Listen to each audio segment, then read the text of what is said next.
Hey guys, so been a very long day, and today was the funeral of our little Johanna.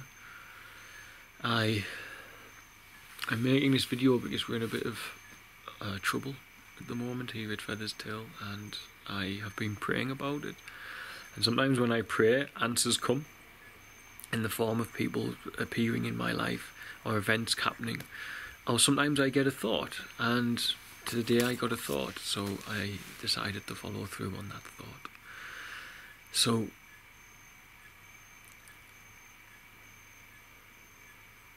we are in a lot of trouble due to our little Johanna. He left behind him the last few months, he and 7 other children who we've had hospitalised, some in ICU, some not, with a deficit, and we ran up some big bills. I spent over £1,000 on Johanna alone last month in the paediatric intensive care unit, with all the oxygen and everything like this that you have to pay for. It soon adds up. But we've had 7 children the last few months, all admitted to hospital for prolonged lengths of time. I've got another one in right now, little Ebu's in, and on it goes. On it goes. So I'm predominantly making this video to say I've launched a fundraiser to help us with the medical costs for the children.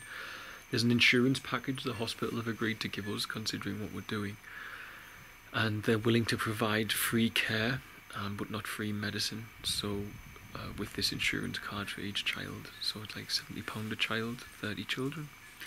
So we're trying to raise the money for that on the fundraising page. And I just thought I'd put it into the YouTube audience that we are in trouble from the unexpected hit of the medical bills the last few months.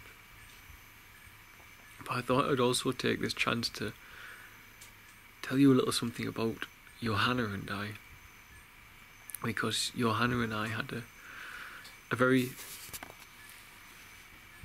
important relationship in my life, and for all he is no longer with us, I will always remember that child. I'll always remember all of the children who have been here and who have passed away and who we're caring for, of course. But Johanna, when I met him, his story, his energy lit a fire under me to get this done.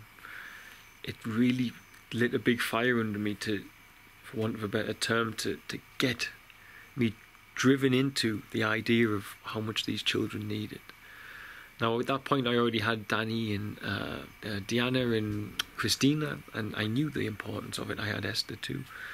But his story, when I took Johanna that day, and he was tied up by his legs with the goats, I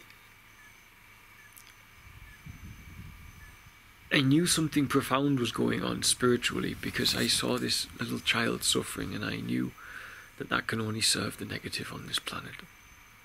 And then, as many of you know, that day I was nearly bitten for the first time by Africa's deadliest snake, and it's on video as well. It was at my feet, and my dogs barked and alerted me to the fact that it was there, and I nearly stepped on it. And of course I'll always remember him because of that, the spiritual lessons he taught me. The spiritual lessons God taught me with his presence in my life. But also the suffering I knew very clearly he'd gone through lit a big fire under me to get as many children here in that position cared for as possible. And not only did it light that fire for me to do it here, but I'm not a person who sees things small. And I know if it's happening in this developing country, it's happening in other developing countries. And so Johanna's presence also motivated me in a huge way, and lit that fire under me in a huge way to get this to work as a self-supporting, self-replicating blueprint for a charitable community. Because if that blueprint exists, and I can prove that it works, even in the course of my lifetime, then we don't need to wait for the wealthy to surrender all of their wealth. We just need to wait for the odd one to give a little bit to start such communities. For it is a solution to poverty, and with it the suffering. There's absolute suffering that the shadow and the darkness finds a way into the lives of those children and men and women who do suffer in the depths of poverty.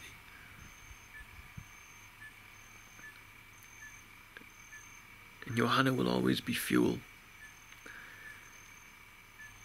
as well as a beautiful memory of a wonderful child. His story will always be fuel for me to help as many children in my immediate environment as I can, as we are pushing to do with the new home, if we secure funding and support for it. But also to get this to work as a self-supporting, self-replicating charitable community whose industry and provider is either solely or 80% plus Mother Nature and using it in line with what you need.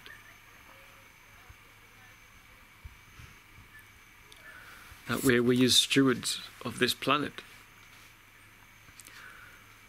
can be stewards of Mother Nature and use it as an industry to support us and put an end. Understand that concept. An end to suffering and poverty. And it can be done.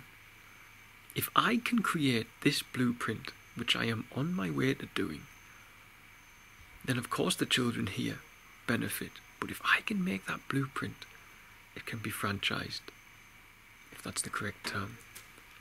And if it becomes self-replicating in the course of my lifetime, well, that's just like planting seeds all over the planet.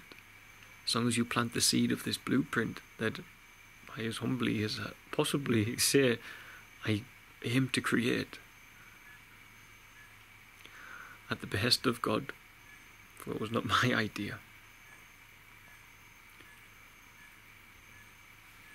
then you can plant the seed of this blueprint everywhere. And what does that mean? If it can become self-supporting, self-replicating in 50 years, that means that over and over again they just keep replicating. Poverty disappears, suffering disappears. And as the longer they live on, these small communities, the more efficient they'll become. So soon you can drop it down from 50 years to 30 years, 20 years, 10 years.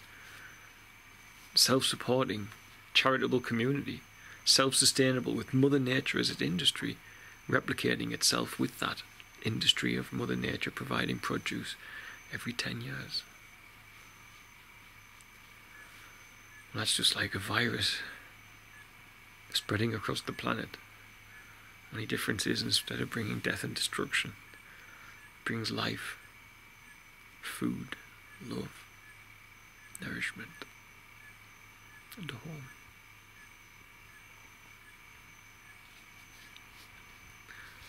And that one fantastic little life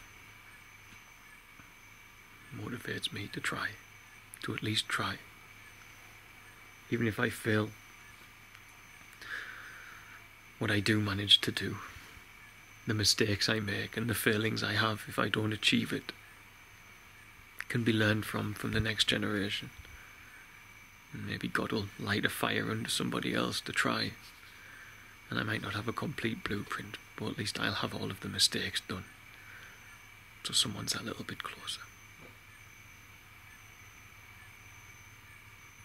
That little boy will always be somewhere in that blueprint. And I'll make sure that that's known.